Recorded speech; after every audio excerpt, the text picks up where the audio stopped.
Bisa dilihat ya screen-nya? Belum, Pak.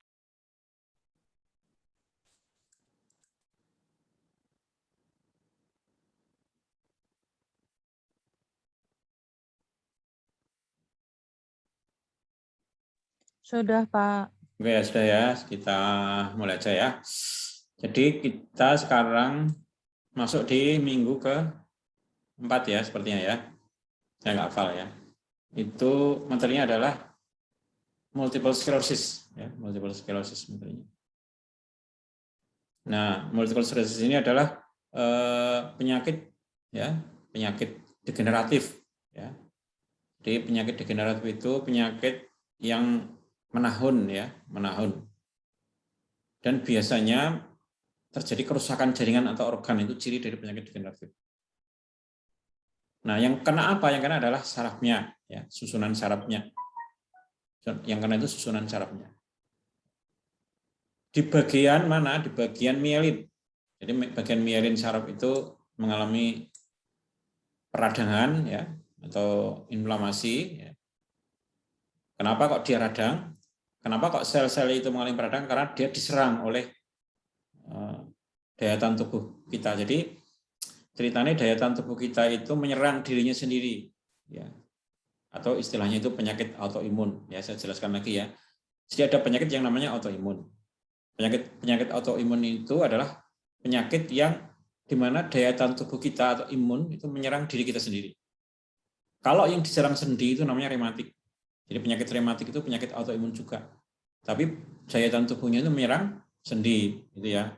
Penyakit diabetes itu juga salah satu penyakit autoimun. Karena apa? Ya karena autoimun kita itu menyerang sel beta pada pankreas. Atau penyakit lupus, ya. Penyakit lupus itu adalah autoimun menyerang organ.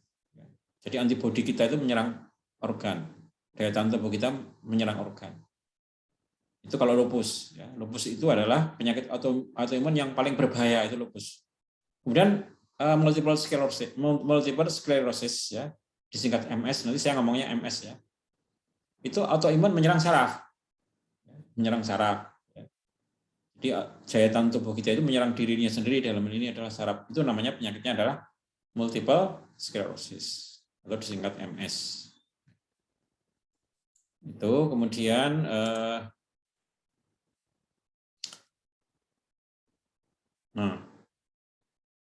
multiple sclerosis itu berasal dari kata-kata scar, ya, atau plak atau lesi, ya, pada mielin atau susunan saraf pusat.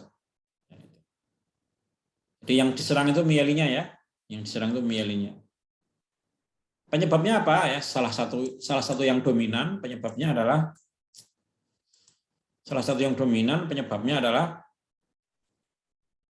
autoimun. Ya, salah satu yang dominan penyebabnya adalah autoimun. Di mana tadi sudah saya ceritakan sistem imun tubuh menyerang dan merusak bagian dari saraf, yaitu mielin. Ya, mielin seperti itu, ya. Oke, kemudian multiple sclerosis, ya, multiple sclerosis itu menyebabkan akhirnya kalau diserang itu menjadi rusak mielinnya, terjadi scarring, ya, sehingga kalau mielinnya rusak otomatis saraf itu kemampuannya menurun, ya. Jadi implikasinya apa? Implikasinya banyak, ya. Nanti implikasinya itu muncul dalam simptom atau gejala-gejala multiple sclerosis. Kenapa? Karena mielinnya rusak. Dan penyakit ini cenderung tidak sembuh, ya. Jadi hampir semua penyakit degeneratif itu tidak bisa disembuhkan, ya. Susah disembuhkan. Tetapi bahkan dia itu mengalami progresivitas atau mengalami keparahan, ya. Jadi kalau nggak diobati dia itu semakin lama semakin parah, ya. Semakin banyak mielin yang rusak. Seperti itu. Jadi penyakit degeneratif itu kalau nggak diobati itu dia semakin parah. Kalau diobati itu dia nggak sembuh, ya. Nah, obat itu fungsinya adalah menahan, menghambat progresivitas atau keparahan dari penyakit. Fungsinya obat. Jadi tidak menyembuhkan, ya, obat-obat penyakit degeneratif termasuk penyakit MS atau multiple sclerosis. Itu, ya, gambarannya, gambaran singkatnya seperti itu. Nah, ini adalah bagian saraf yang namanya mielin ya, ini rusak. Ya, rusak. Jadi saraf itu kan banyak ya. Ada yang namanya sinapsis ya, ada yang namanya akson ya. Ada yang namanya neurit, dendrit. Nah, ini yang rusak adalah bagian mielin. Nah, mielin ini adalah bagian saraf yang membungkus akson ya. Jadi akson itu ada di dalamnya mielin. Ya, ini akson ini yang warnanya biru, ini akson. Dendrit ya, ada dendrit, ada neurit, ada nukleus ya. Ini mungkin dulu dipelajari ya waktu Anda kuliah anatomi ya. Kemudian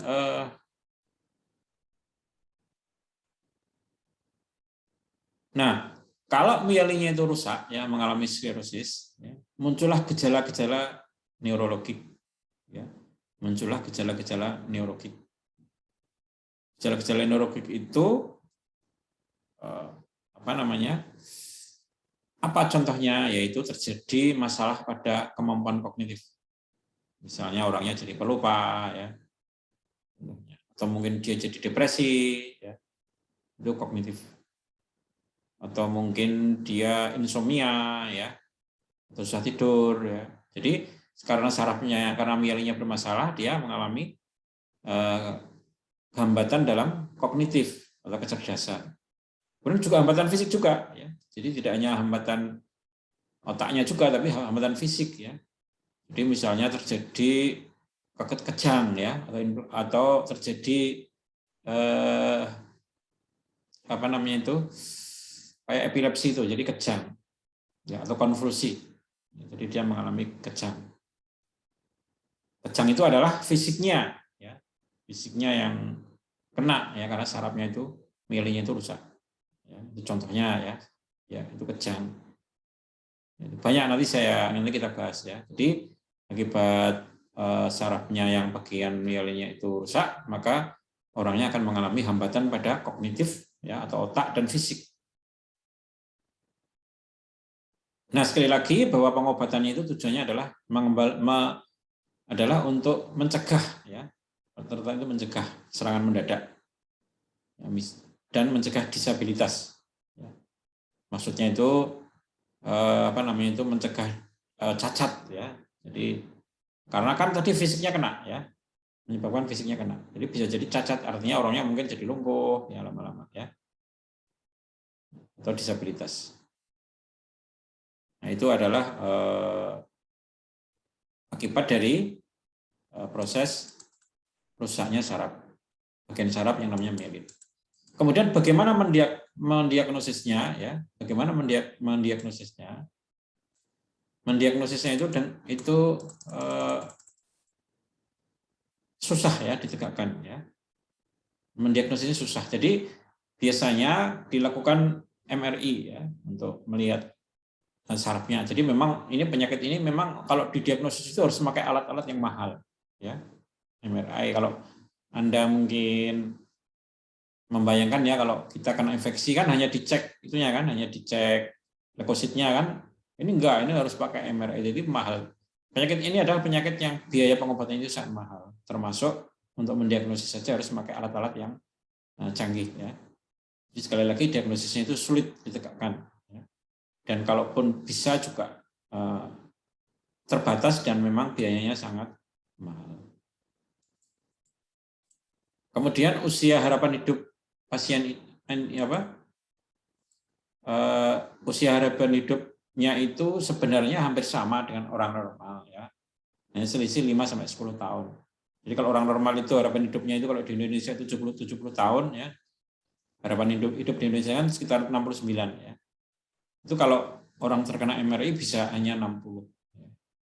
Jadi hampir sama, tidak jauh beda. Jadi penyakit ini memang penyakit tidak sangat mematikan, tapi memang mengurangi harapan hidup. Kemudian epidemiologi ini kebanyakan wanita ya, banding laki-laki. Kemudian usianya itu 20-45. Kemudian etnik ya, ini etnik. Nah, jadi ada yang mungkin Anda pernah diajari ilmu farmakoepidemiologi ya, farmakoepidemiologi. Ini membahas tentang data-data big data, data-data besar ya. Data-data yang jumlahnya itu mungkin ribuan atau jutaan ya.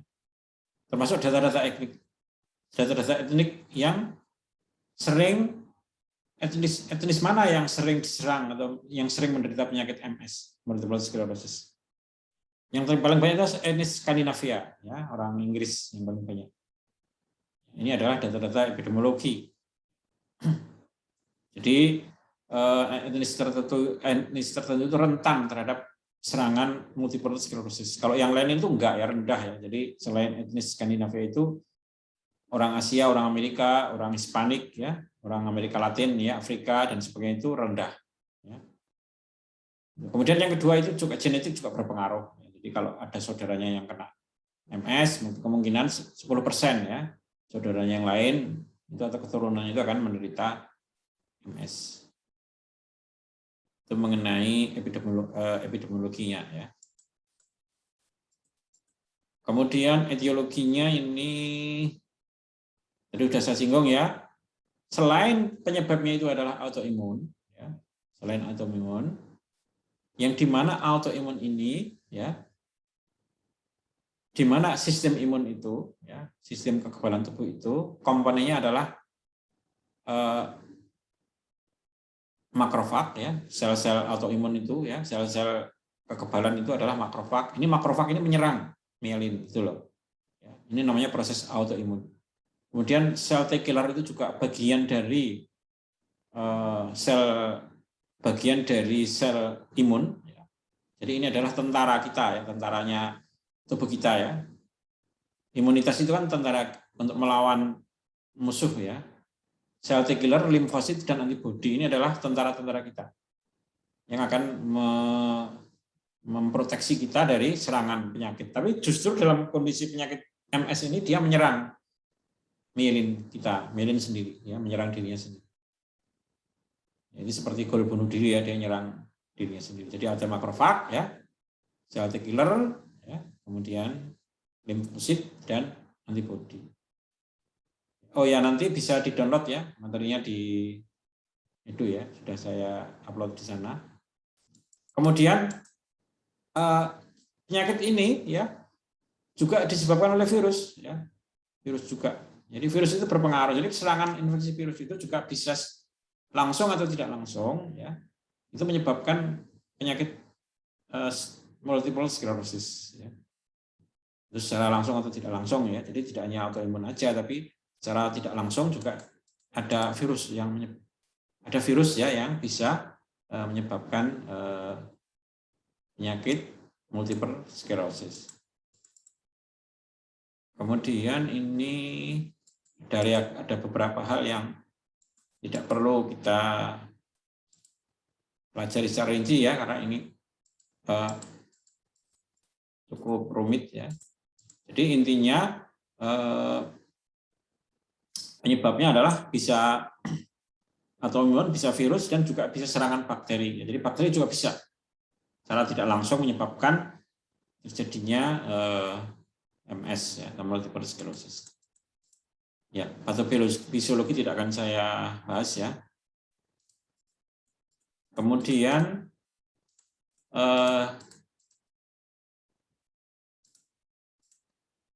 nah, jenis-jenis MS ya. Jenis-jenis multiple sclerosis. Itu ada yang ini istilahnya bahasa Inggris ya. Ada yang namanya relapsing remitting ya, secondary progressive, primary progressive, dan progressive relapsing, yaitu ada 4 jenis multiple sclerosis ya. Penggolongan penyakitnya itu ada 4. Kemudian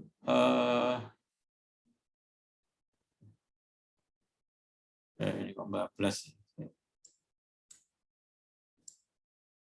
ya. Nah, kemudian bagaimana sasaran terapinya ya, bagaimana sasaran terapi, tata laksananya terapinya.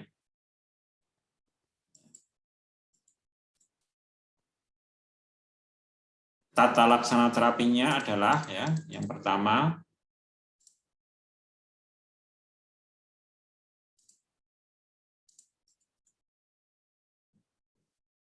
mencegah ya. Jadi bagaimana melakukan terapi terhadap MS? Pertama adalah harus ada proses pencegahan, ya. Harus ada obat yang bisa mencegah, ya. Mencegah progresivitas, artinya mencegah penyakit itu semakin parah. Itu harus ada obatnya. Kemudian harus ada obat juga yang bisa mencegah dari kumat atau kekambuhan. Kemudian ini hampir sama ya, mencegah eksaserbasi yang hampir sama ya, mencegah keparahan penyakit. Kemudian yang keempat, menurunkan gejala klinik. Ini adalah beberapa obat yang bisa secara spesifik ya mengobati MS ya. Ada yang bisa mencegah ya, ada yang bisa mencegah kekambuhan, ada yang bisa mencegah keparahan, dan ada yang bisa menurunkan gejala klinik. Jadi obatnya itu mungkin kan beda-beda kan berarti ya, nanti kita bahas. Ya, kemudian ini ada dua model terapi ya, dinamakan disease modifying treatment. Ya, jadi istilahnya untuk terapi Untuk terapi MS itu adalah DMT istilahnya ya, disease modifying treatment. Yang pertama adalah treatment of acute exacerbation ya. Jadi pengobatan untuk serangan akut ya. Kemudian mencegah relapsis dan mencegah keparahan atau progresif. Nanti kita jelaskan aja ya. Itu dua jenis obatnya. Ini obatnya ya. Yang pertama adalah obat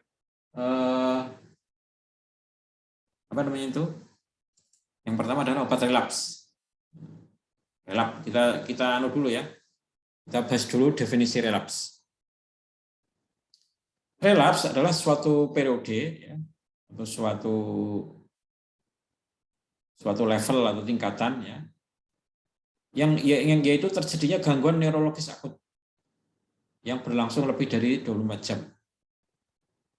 Jadi terjadi serangan akut. Jadi biasanya orang yang relap itu kan mengalami masalah yang fatal ya. Mungkin dia nggak bisa ngomong, nggak bisa jalan, macam-macamnya. Jadi itu adalah relap. Nah, relap itu juga merupakan kondisi di mana penyakitnya itu memburuk ya, setelah sempat stabil. Jadi relap ini adalah gangguan akut ya, gangguan akut. Nah, bagaimana caranya penanganan pasien yang relap ya? Jadi mengalami gangguan akut, relaps ya, mengalami gangguan akut. Itu diberikan kortikosteroid ya, tetapi kortikosteroid itu adalah metilprednisolon. Jadi diberikan kortikosteroid. Yaitu apa? Metilprednisolon. Nah, metilprednisolon itu ada dua yang dipakai ya, yaitu yang bentuknya injeksi ya, dan ada yang bentuknya tablet. Dosisnya tinggi sekali ya, coba Anda lihat ya dosisnya ya. Dosisnya untuk mengobati relap itu sangat tinggi ya. Bayangkan ya, metilprednisolon IV 500 mg. Ya, Anda bayangkan ya, metilprednisolon itu kan hanya 4 mg toh. Kalau Anda kerja di apotek, itu kan hanya 4 mg. Itu berapa tablet itu? Ya. Jadi injeksinya itu 500 mg. Kalau dijadikan tablet, 500 dibagi 4. Ya.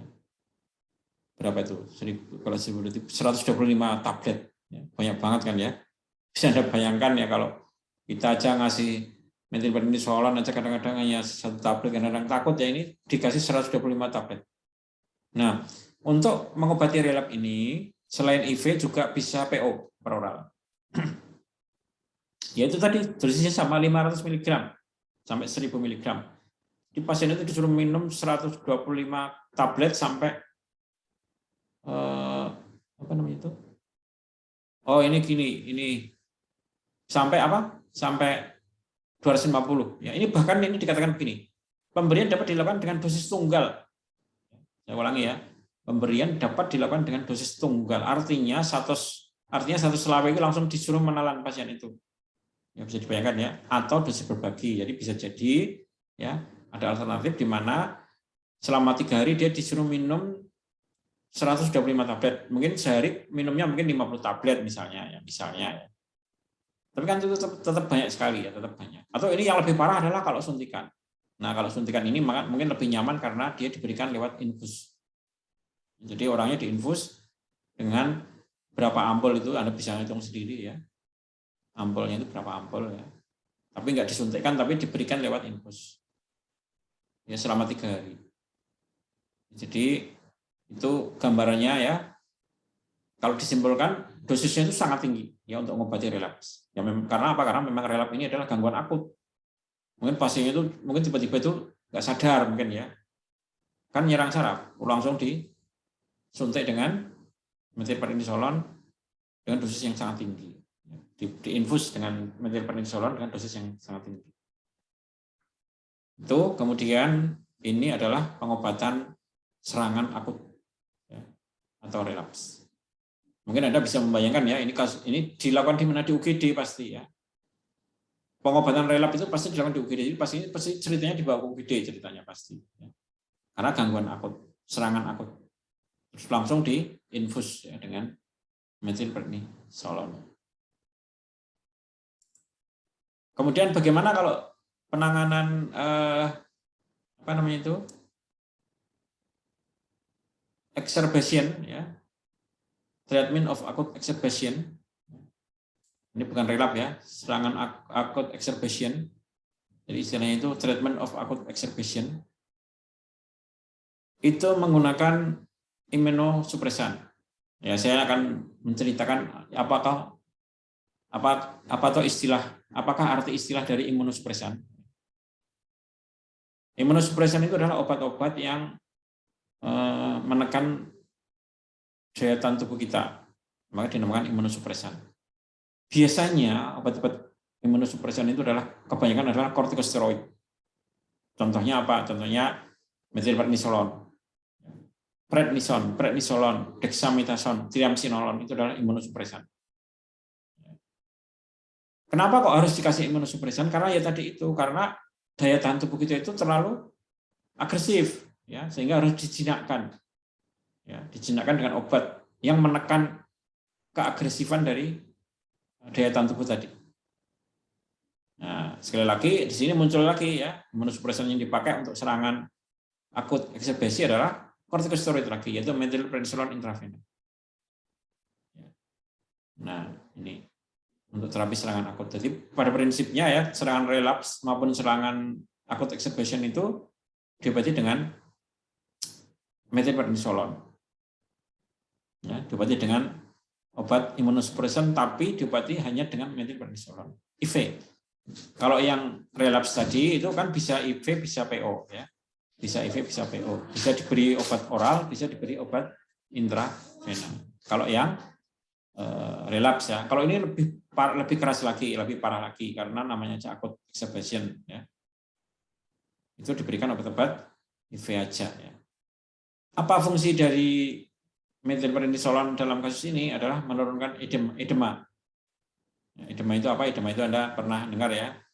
Adalah adanya cairan ya di dalam mielin. Adanya cairan di dalam mielin.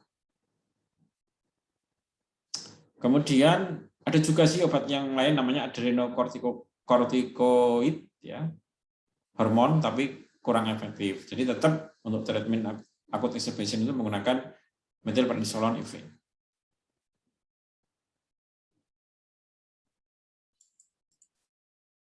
Nah, ini dosisnya ya. Sekali lagi dosisnya itu hampir sama dengan untuk relaps ya. Dosisnya dosisnya sama persis, tapi lebih panjang waktunya. Kalau relaps itu hanya 3-5 hari, kalau yang exacerbation ini 3-10 hari. Jadi dosisnya sama, 500-1000 mg per hari ya. Ini per hari.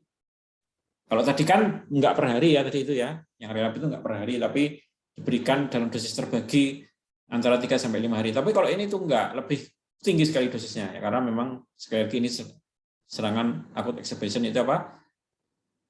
Per hari itu 500-1000 mg IV ya, intravena.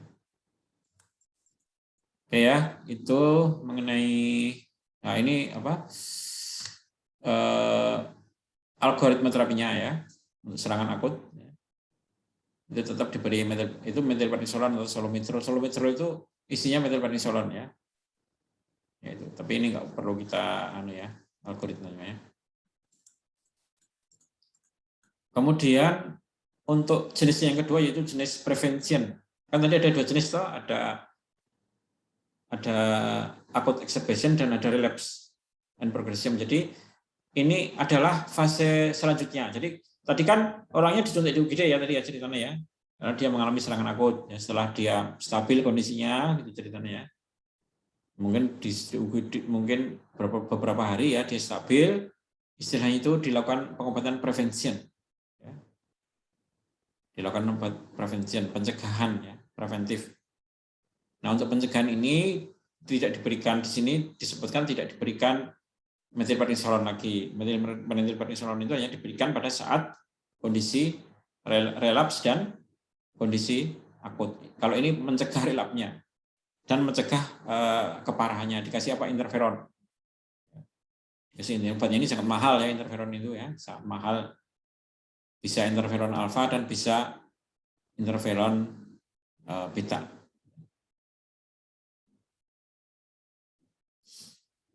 Nah, ini obat untuk mencegah atau prevention, mencegah relapse dan mencegah progression. Ini biasanya dilakukan di bangsal, ya, tidak di UGD. Ya.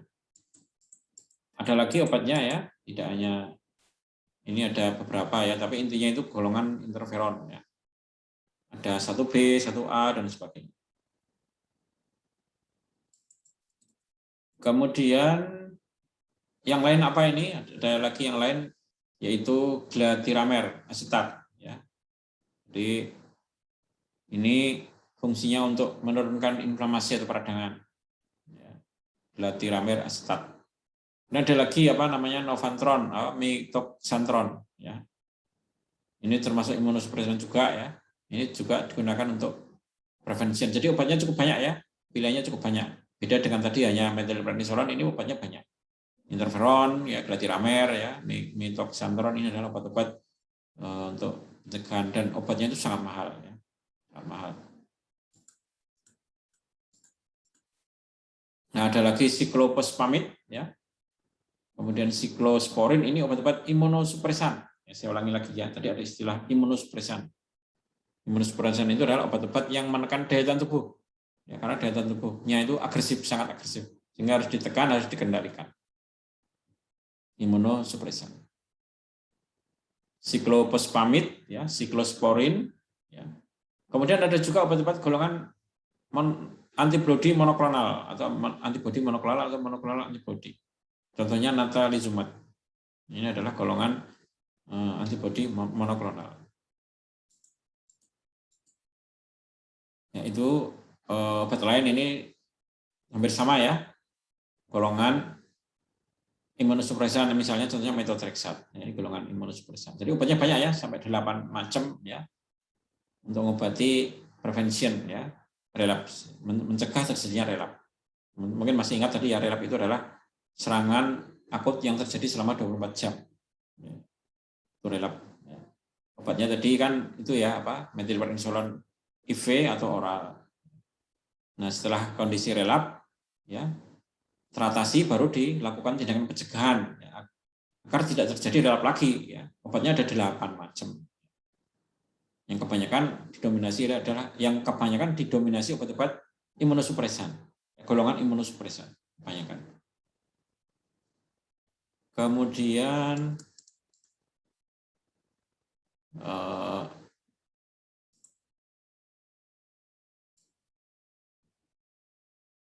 ini mengenai detail obatnya ya, golongan antibodi monoklonal ya.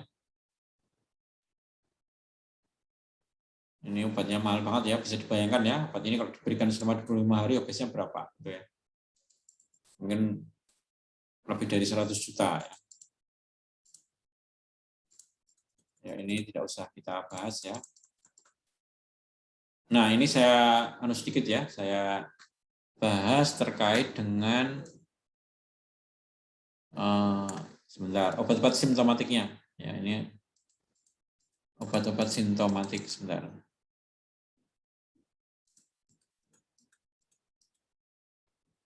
Nah, obat-obat simptomatik. Kita lihat dulu gejala simptomatiknya. gejala simptomatiknya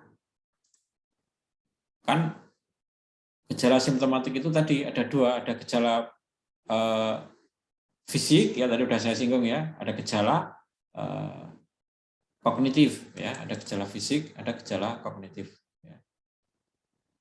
Sebentar ini tidak bisa naik. Udah selesai belum? Apa? Udah selesai ngajanya? Belum. Apa? Ceritanya itu dia yang panitia aksel analis. Ya udah yang itu. Enggak itu bendera belum masuk katanya. Oh iya lah. Kan harusnya pakainya yang 7 standar, Bapak bikinnya yang 9 standar tapi yang iya enggak lali bendera lagi. Saya.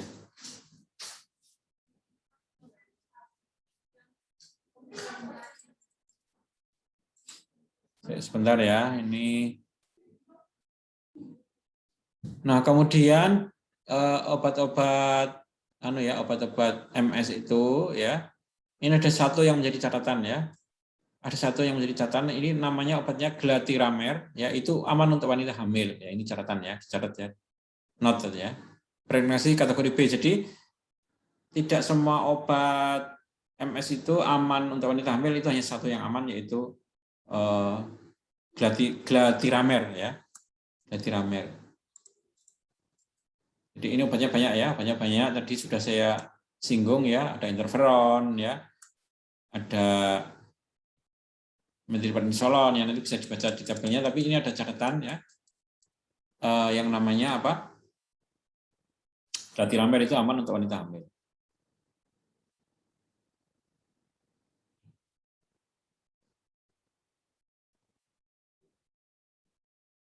Ya.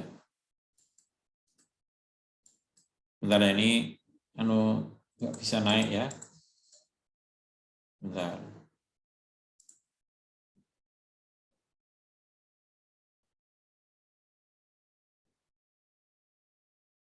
Ya. Nah ini ya, ini adalah obat-obat terapi simptomatiknya.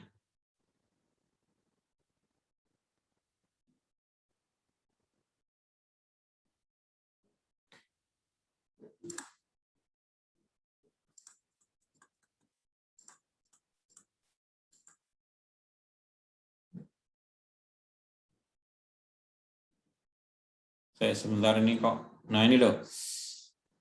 Jadi ada yang namanya gejala simptomatik ya. Gejala simptomatik itu di sini ditulis ya. Ini kok nggak bisa masuk sih ke tadi ke slide-nya ya. Nah ini loh. Terapi simptomatik ya. Ada terapi simptomatik itu kaitannya dengan gejala-gejala simptomatik ya.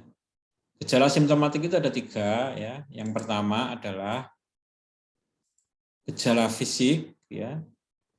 Terus yang kedua gejala kognitif ya, ini maaf ini apa namanya? Nah ini loh, nggak mau masuk sih. Ini nggak mau masuk ke halaman tadi itu loh. Nah saya pelan-pelan ya.